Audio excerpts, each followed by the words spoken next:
today's lecture, of course, like I said, it's kind of like a part 2 lecture on the Reformation, which I'll kind of talk about mostly the European conflicts that kind of break out, like the 30 Years' War. You got the French Wars of Religion, of course, and also like in France, as an example, that was also there.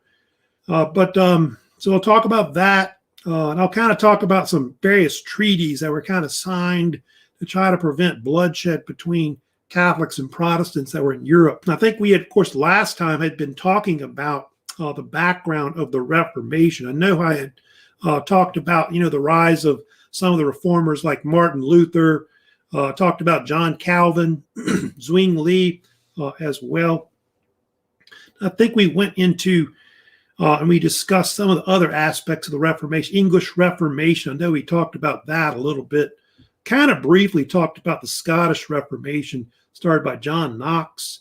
Also talked about the Radical Reformation, the so-called Anabaptist movement that was out there. And I think we also went into, and we talked about the Catholic Reformation or Counter-Reformation, as the Protestants also called it as well. So anyway, I'm going to, of course, continue talking about a few other things today that I need to get into.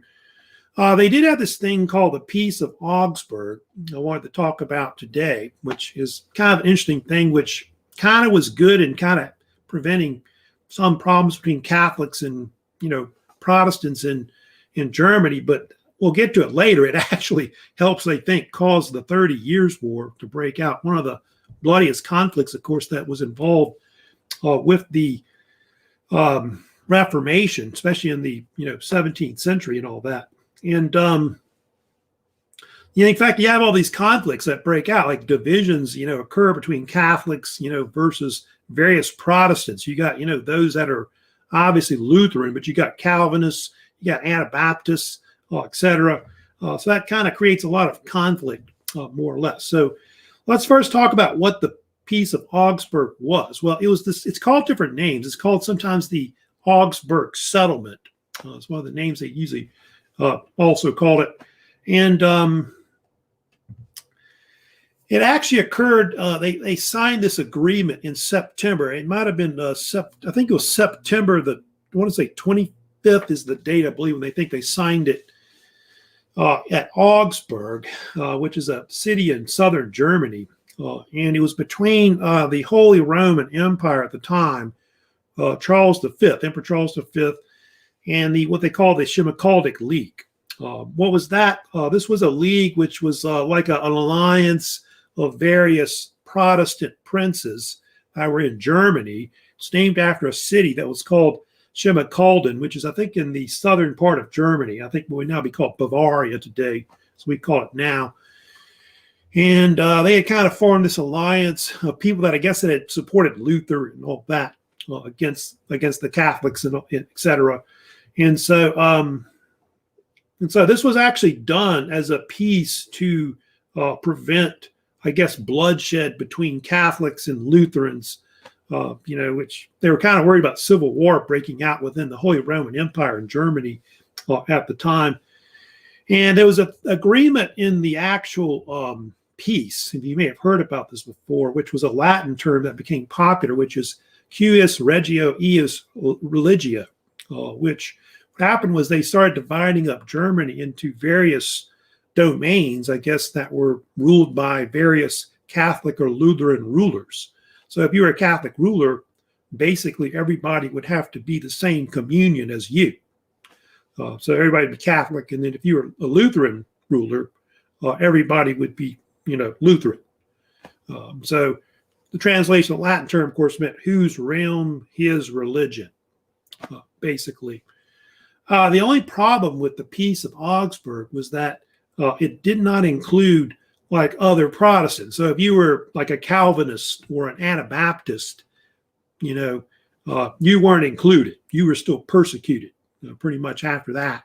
But they did allow that is one thing. They did allow a grace period. Like you could, like if you were, a Lutheran living in a Catholic domain, you could actually move to one where everybody's the same religion, basically. Now, I think there was also a deal they agreed to, like if a ruler had declared that domain Catholic and another ruler came in later, and he was Protestant, and he switched it, they didn't have to switch their religion, supposedly.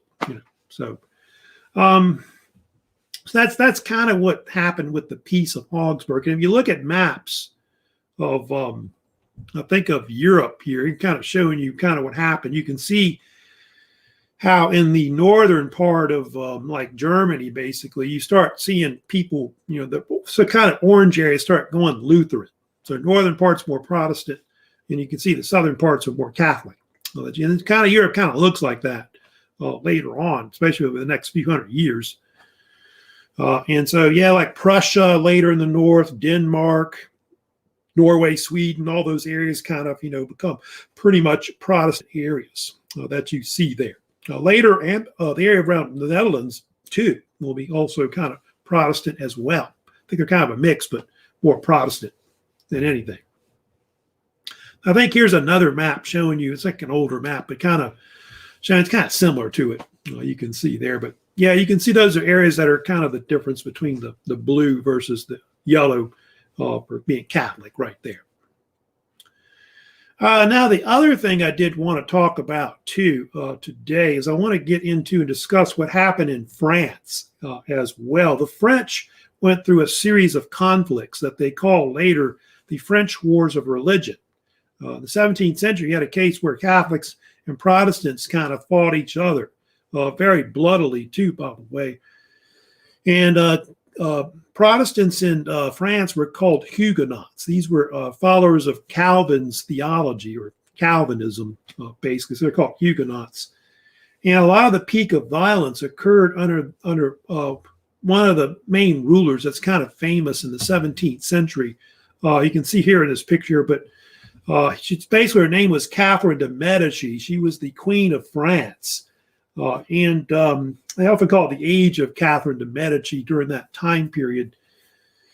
And she actually kind of ruled under like her three sons that she would have, Francis II, Charles IX, and Henry III, who all briefly ruled in the mid-late 16th century.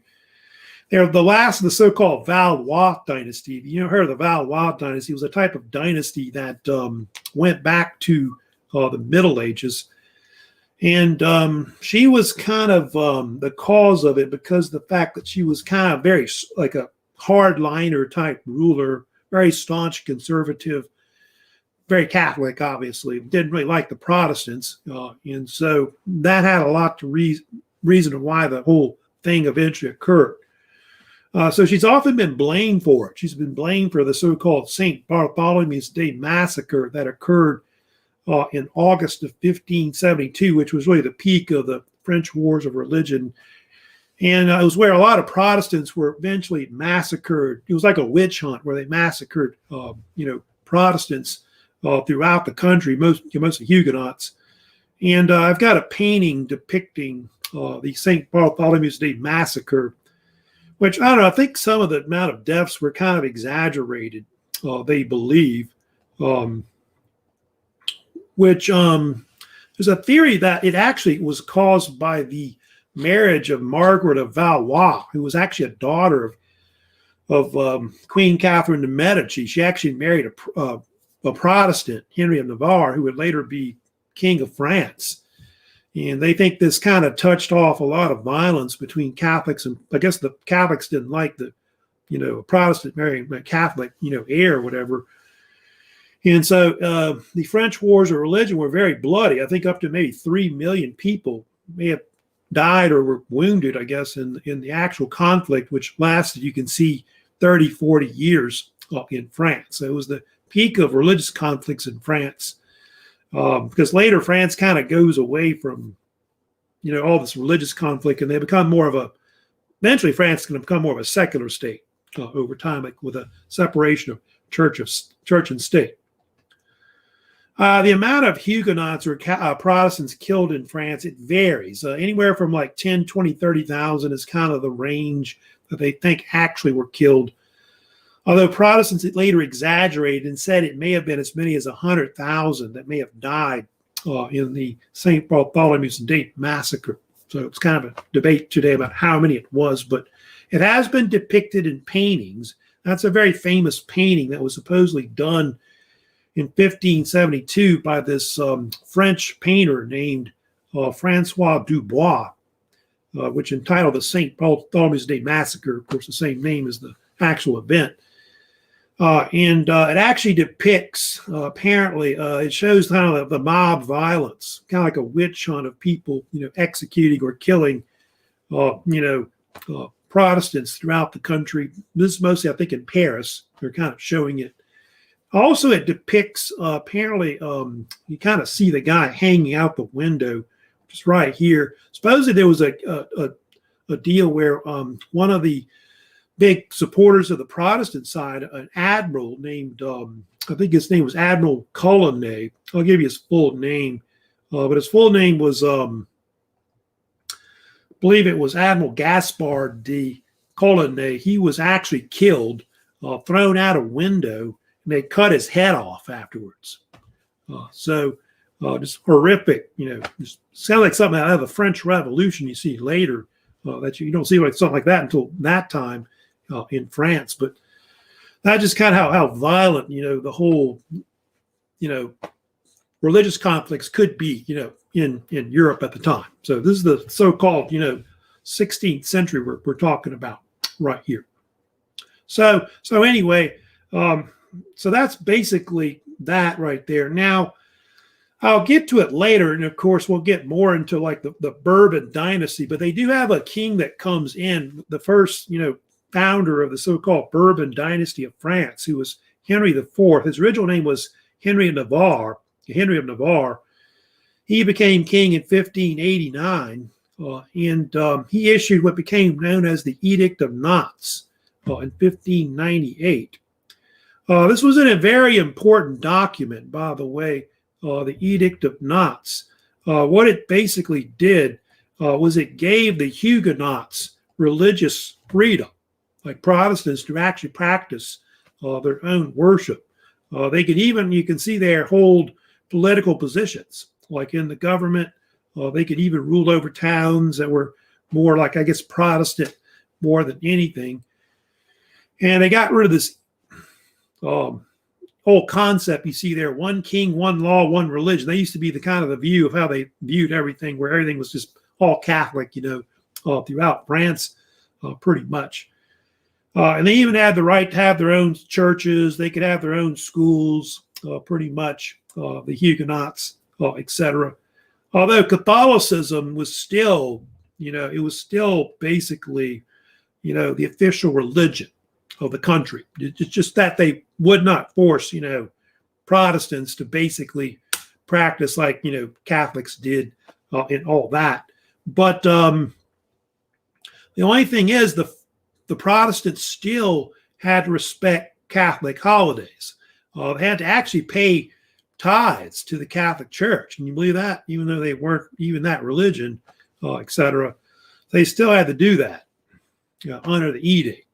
And I think they had less power, I know, in Paris, but they had like multiple towns where they have Paris rule throughout the country. But like it says there, it's going to, allow France eventually a path to more secularism, more separation of the church and state. And you'll start seeing that as they go up to, especially towards like the French Revolution and the age of Napoleon. Eventually, France is going to go more towards that. By the way, France today only has I think when I looked up, they only have 2% of the population. Only a small percentage is actually Protestant, believe it or not. No, that's the reason why. I'll get to it later, but in the 1680s, Louis XIV revoked the Edict of Nantes, and he threw all the Protestants out, if you know about that. So that's why France today still doesn't have that many Protestants. I think the amount of population that is actually the majority is still Catholic, which is, I think I looked it up, about 41% or 40% is about Catholic. But everybody else is no religion.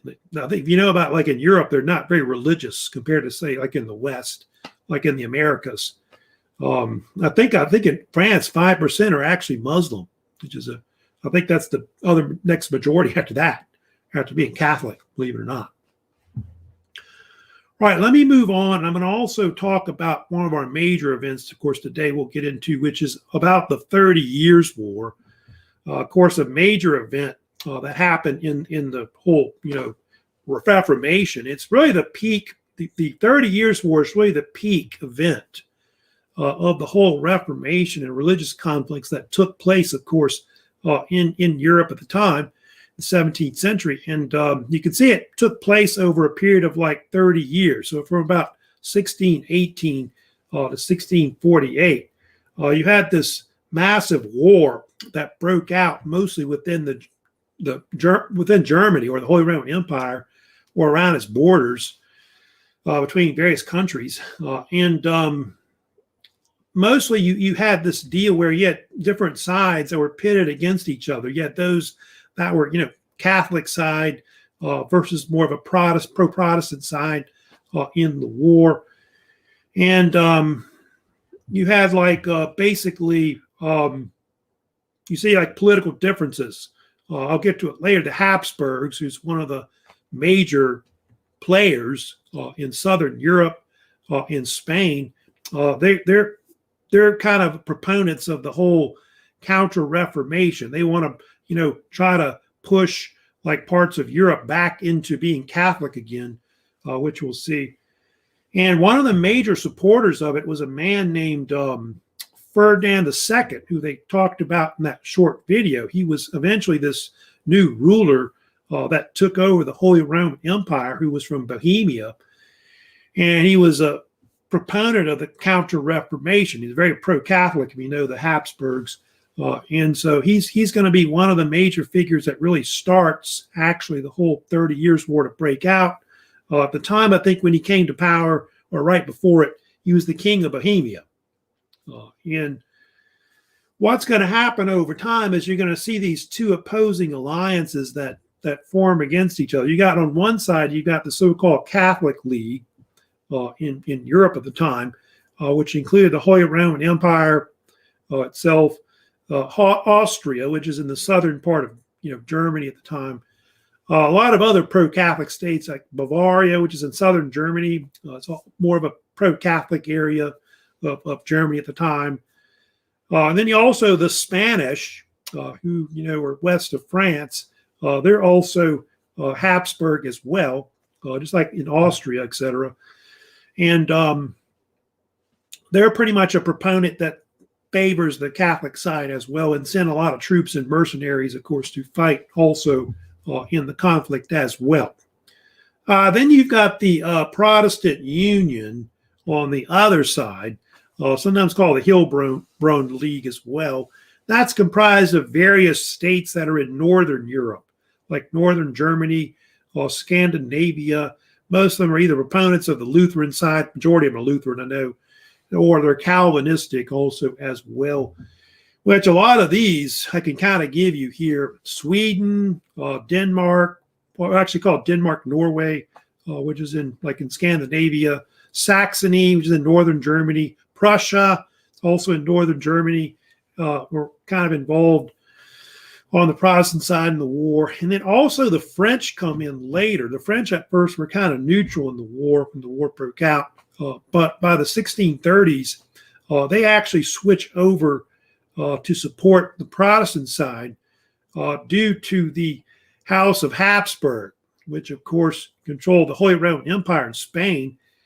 And the French were concerned about their empire being surrounded by, pro-Habsburg states, like in not just Spain and like southern Germany, but the Netherlands as well, which was mostly controlled by the Habsburgs at the time. And so that's basically how the war kind of blew up between these two different sides. I'll get to it later, but the war was very bloody. I think they say the 30 Years' War was, they're not sure that the actual casualties, but they may have been as high as like 8 million people may have been killed in the war. So it's pretty high. It's up there with World War I and World War II as being one of the bloodiest. Now, of course, I'll get to the Habsburgs later. We'll talk off and on about the Habsburg Empire. Habsburg Empire was a medieval empire that went back to pretty much, I think, the late Middle Ages. And for a long time, they have a lot of control, not just over Germany, but of the Holy Roman Empire. Most of their rulers reigned over the Holy Roman Empire. And their empire itself is concentrated primarily around like Austria and Hungary, like in the southern part of that area of Europe. And then also, they control also Spain as well, the Netherlands, and I think for a while, even the Habsburgs controlled part of the New World under Emperor Charles V and King Philip II of Spain, etc. You may have heard of them as rulers, but they're a mighty powerful, noble family that's in Europe, and a lot of their empire was gotten from mostly intermarriage more than probably warfare. Now, of course, in that little short video, we had talked about how, in 1618, there was an incident, which was, I think, the second Prague defenestration that happened, where Protestants threw these Catholic representatives out of a third-story window of a building. And that's what actually started the war. This happened in what is Prague, what is now the Czech Republic, but at the time it was in Bohemia, which I think I told you how Ferdinand was the ruler of it. And so that caused the war to eventually be sparked, basically, and cause it. And so both sides start putting up, armies after that in the war, with the North having their own armies, and of course, the Holy Roman Empire bringing up their armies also as well. And the 30 Years' War went through various phases. It's actually had 3 or 4 different phases of the war, which you can see there was a Bohemian phase, there was a Danish phase, there was a Swedish phase, and there was kind of like a Swedish-French type phase with the French coming in at the end of the war also as well. The one I'll talk about first, which is famous, was the so-called Bohemian one. I think I'll get to that one first before we kind of talk about, I'll get to the later Peace of Westphalia that kind of ends the war. But the Bohemian Revolt, which is the first part, I think is what they usually call the first one. There was a deal where Protestant forces in what is now the Czech Republic fought the Catholic forces of what is the Holy Roman Empire. And it was decisive. There was a battle called the Battle of White Mountain, November 8, 1620. And what happened in that particular conflict, the Habsburg armies were basically they decisively defeated the Protestant side in the war. It was called the Battle of White Mountain because it was a nearby mountain near what is Prague, Czech Republic, and so hence the name came later with that. So that's what that phase of the war was. And what happened afterwards was the whole area of Bohemia, which is now the Czech Republic, went Catholic after that. And I think for the next 300 years, it was all Catholic, that whole area. There was, I don't know if it's that as important, but there was a so-called Danish phase of the war where the king of Denmark came in, or Denmark-Norway, named Christian IV. He fought in the 1620s. He's not really that important because he wasn't that successful in the war, but he was more famous. Christian was more famous for founding the capital of Oslo, which you know about it is the most important city in Norway today. He was really one of the most important modern rulers of what would be, I guess, Norway later, or Denmark, Norway. He was a ruler for almost 60 years, but he's known for founding Oslo. That's just the most famous thing he's known for. Then they had the so-called Swedish phase, where the king of Sweden came in, who was Gustavus Adolphus, often called the Lion of the North, or I think the Swedes also called him Adolphus the Great. He was really the most successful foreign ruler that really fought in the 30 Years' War. But he got killed, if you know about that, in the war, which kind of played kind of a role in maybe while the war kind of dragged on after that. His most successful battle was the Battle of Lutzen, which I think by the 1630s, the Protestant side started winning the war. That happened in November of 1632. It was kind of a narrow victory by the Protestant side, but Adolphus got killed. I think he died at the age of 37, real young guy when he died. And so the war kept dragging on after that. They did have the other side. I didn't really get into that, but if you look at the Holy Roman Empire side, they had a pretty good general. You may have heard of Wallenstein, Albrecht von Wallenstein. He was really the supreme commander. That was the main, I guess, general that fought pretty much in the 30 Years' War. You may have heard of him. And what's the other guy? There was another guy that was also Pappenheim. I think was another famous general that also fought in the 30 Years' War, which is well known. But the 30 Years' War was a very bloody conflict. I mean, if you look at the actual, I'll get to it later about the actual casualties of the war, it wiped out more than half of Germany with the percentages of people that actually died. I'll get to that a little later about the statistics about what happened with the war more than anything. Of course, they say the war, the reason why it ended up, becoming more of a victory for the Protestant side was because of the fact that you had this deal where the French came in. The French started, supporting under Cardinal Richelieu, who was the chief minister of France. He came in and decided that they had to support the Protestant side in the war because they were kind of concerned about the Habsburgs overrunning Northern Europe.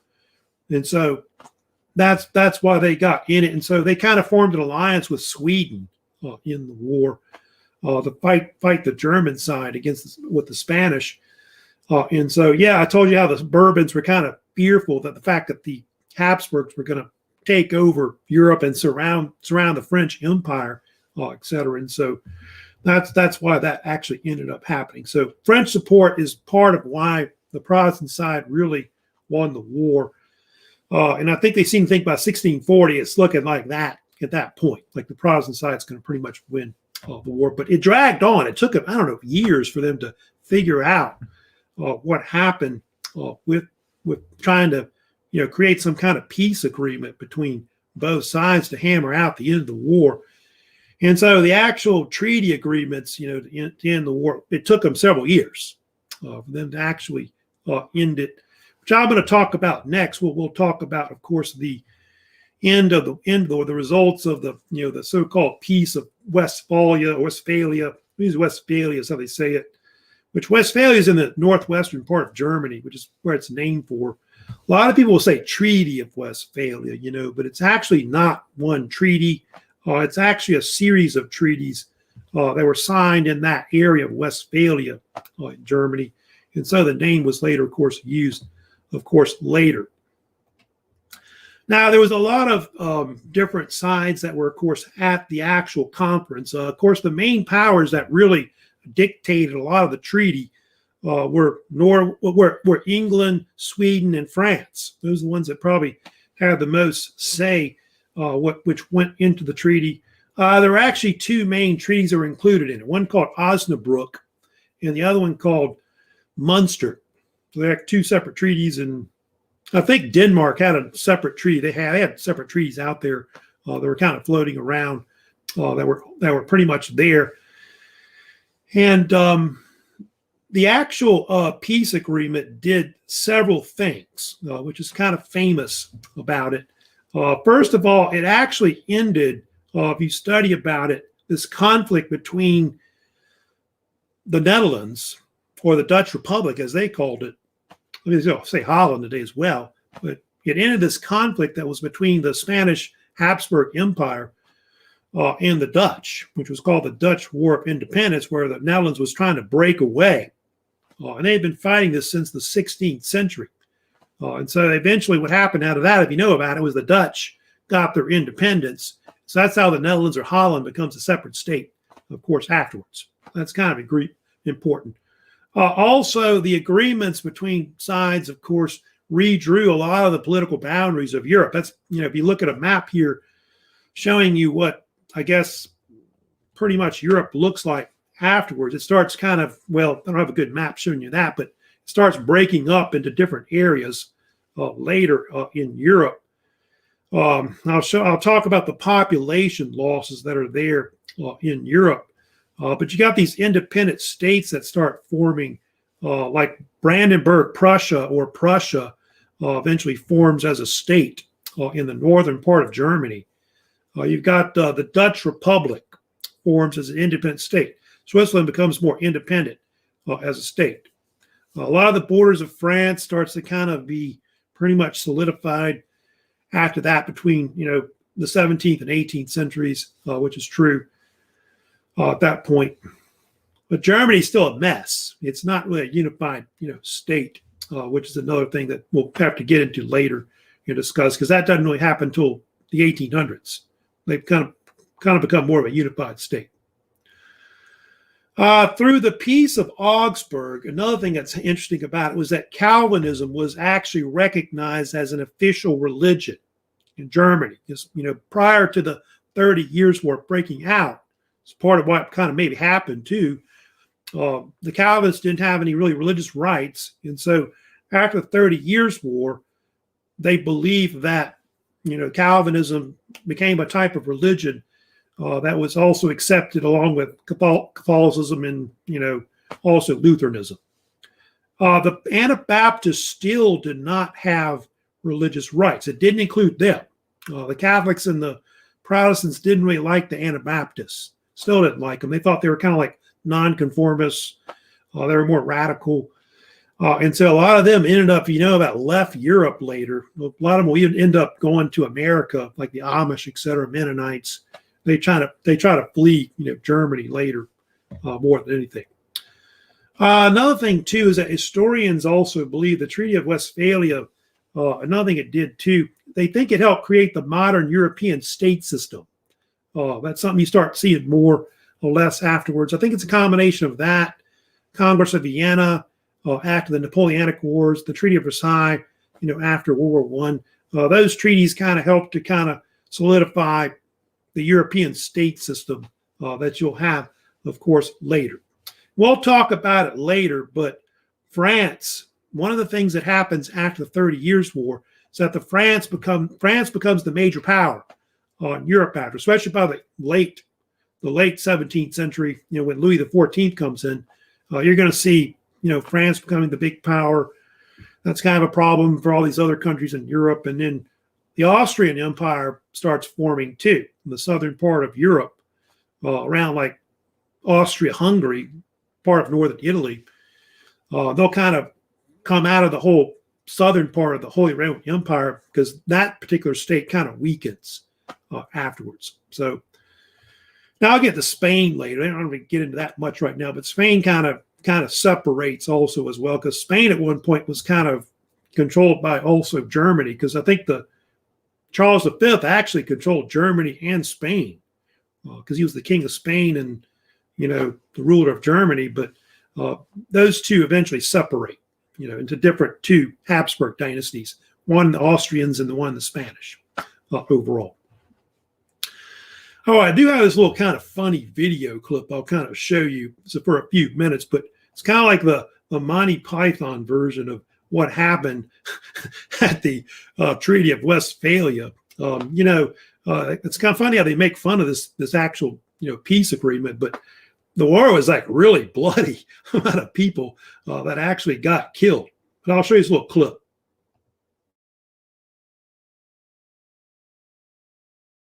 So, we're agreed. France gets the city of Pinerolo and the bishopric of Metz, and to Sweden goes Western Pomerania, Wismar, Stettin, and the islands of Rügen and Pearl. Oh, lovely. And England, for applying within 28 days, gets this charming carriage clock. Thank you very much indeed. I'm very kind. All right, well, I think that concludes our treaty.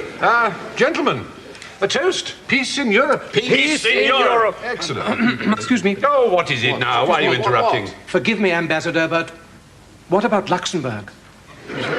He's right. Nobody owns Luxembourg. France, I thought you owned Luxembourg. No, we thought it was Dutch. Sweden? No, we thought it was Belgium. England? Well, we just knew it was on the continent and didn't give a toss, really. It looks as if Luxembourg has slipped through our net, doesn't it? Well, we've got a country going up for grabs. Anybody interested? Is it Protestant? Mostly Catholic, I believe. Let's just use it for storage. Oh, yeah, good. No, that's good. No, it's not good. Hey, someone's got to take it. Come on, who wants it? What's it consist of? The small state of Luxembourg is a charming reminder of how Europe used to be. Plague victims crawl elegantly down its dung-filled streets, greasing the way with pus from their buboes, while at least 2 children a week are burned as the devil in the handsome market square. The town boasts 2 taverns, one humorous dwarf, and a shop that sells little things made of straw. Yeah, sounds like Stevenage. Well, who wants it then? Well, we don't want it. We've already got to do up West Pomerania, not to mention Wismar and Stettin. France has no need of Luxembourg, although I do quite like the sound of that shop selling little things made out of straw. Yes, that shop is an economic bonus, isn't it? All right, I'll take it. Good, excellent. So, Luxembourg goes to Sweden. No, hold on. You can't just give Sweden another province. But you didn't want it. Well, yeah, but that means that they've now got Western Pomerania, Stettin, and Luxembourg. That's not fair. We need Luxembourg to store our pickled herring. Why can't you store them in Sweden? Oh, the whiff. You Swedes and your pickled herring. Why can't you eat a proper fish? What's wrong with pickled herring? Nothing if you're Swedish. No, gentlemen, please. What is that supposed to mean? No, well, come on. Just because we all hate the Germans doesn't mean we have to like the Swedes. Ah, the Swedes are all right. Well, they hate you. No, we don't. We don't hate anybody. Well, you should. It makes life more fun. Look, all we wanted to do was protect the Protestant princes. Oh, really? Yeah, Why, really. you didn't fancy just kicking some German arse? That's why we were there. That's what rather appealed to us, too. Gentlemen, please, let's not unravel the tapestry of this treaty ere the shuttle has crossed the loom. What? Let's not cock it out now. We're so close. I have a proposal. Why not split Luxembourg in 2? Sweden can get the east and France the west. Excellent. No, that's good. That's good. Sorry. Oh, what do you want now? Forgive me, Ambassador, but is it truly wise to divide a land in so wild and ragged a fashion? In future years, there will be Swedish Luxembourgers and French Luxembourgers, Protestant and Catholic, both at each other's throats. Oh, well, I don't know. I think that'll give journalists of the future something to write about. No, I'm satisfied with this. I think this is good. I think in the future all our petty squabbles over Europe will be forgotten. It'll just be one huge state, probably with a single currency. Oh, hurrah! Yeah, that's a nice thought. It is. I'm going to have to opt out over that one, I'm afraid. We're more interested in our new colony in America. Yes, America. America has given us nothing but tobacco and potatoes and that new high-grade narcotic that you're so fond of. No, gentlemen, I think on the crucible of war we have forged a new Europe. Right. So who's for a Pint. Half litre? Lager. Bitter. Finest claret? Oh, I'd love a pickled herring. Swedes and your pickled herring, honestly. Well, it's getting... Forgive me. Oh, she's back. What now? Forgive me, Ambassador, but there is one more task. The savage land of the Balkans. Oh, coitus. We forgot the Balkans. Well, look, here we are. 1, 2, 3 there. Look, Bosnia, Herzegovina, Kosovo, Greater Serbia. Everyone satisfied? Well, Whatever. I think, gentlemen, we have guaranteed the peace and freedom of Europe for forever. May I say, Ambassador, that with this historic redrafting of the European borders, you are really spoiling us.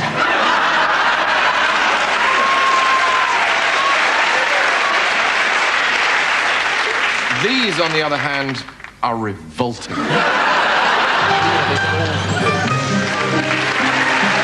And so, with lightened hearts but heavy irony, the treaty was signed.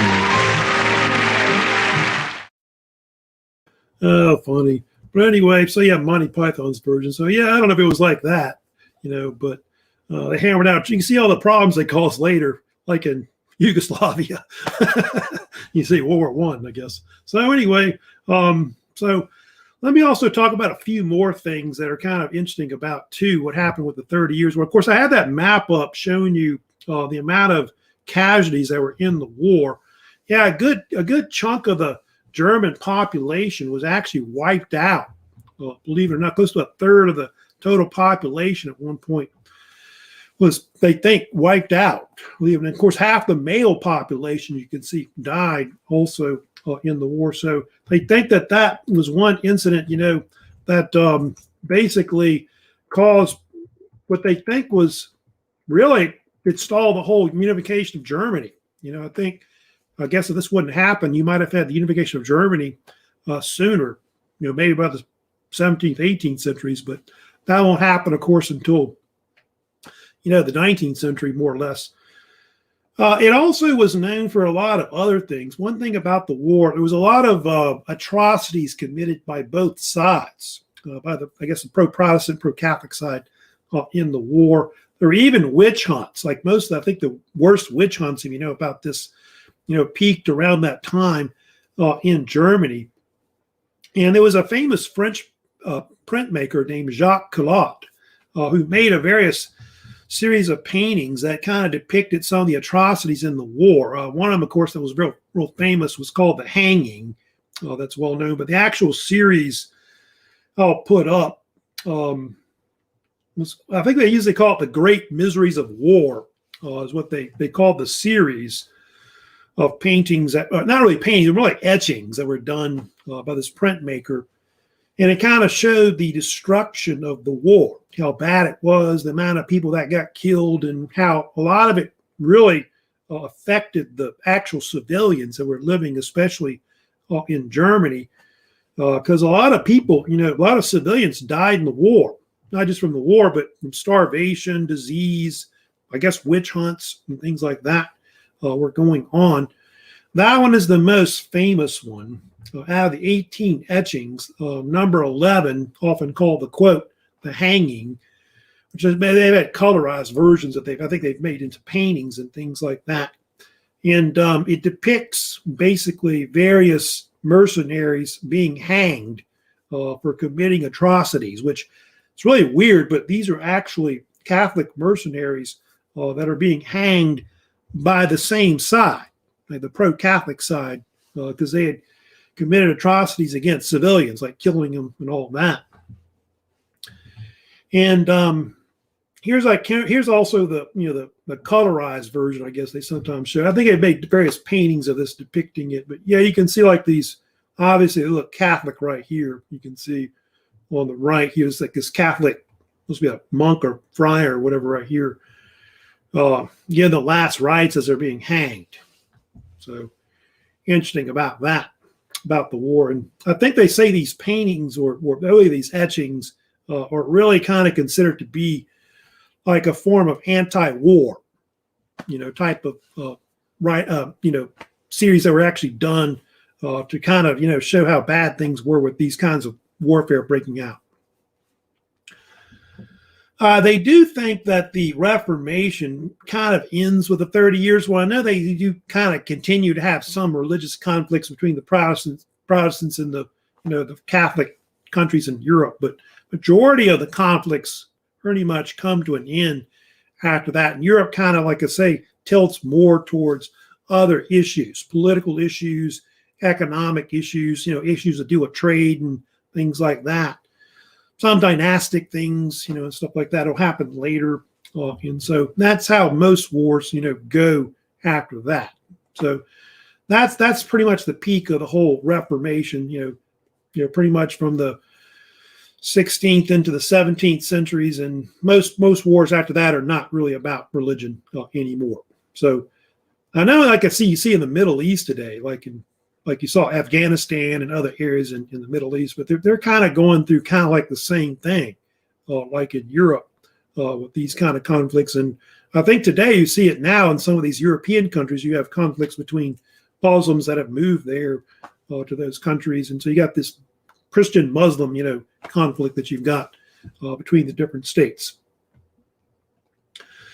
Now, Later in the week, I'm going to be getting into the Age of Discovery, which, of course, dealing with European world exploration, which starts in the 15th century. I'm going to kind of get into like the Portuguese, the Spanish, and other powers that start trying to explore the world. We'll talk about, the discoveries of the New World, the discoveries of different parts of the, Old World or the other parts of the world that are really relatively unknown at the time. And so, I'll have a later 2-part series, coming up, which will be about world exploration, which will be this week and also into, I guess, week 3 next week. Doesn't look like I have any other comments, questions right now, but if you have any comments, questions about this lecture, of course, today, on the part 2 lecture or even the part 1 lecture, of course, on the Reformation, please let me know. Comment, question, more or less on my YouTube channel. Before I go today, don't forget you do have various assignments that are still out there. You need to kind of start working on.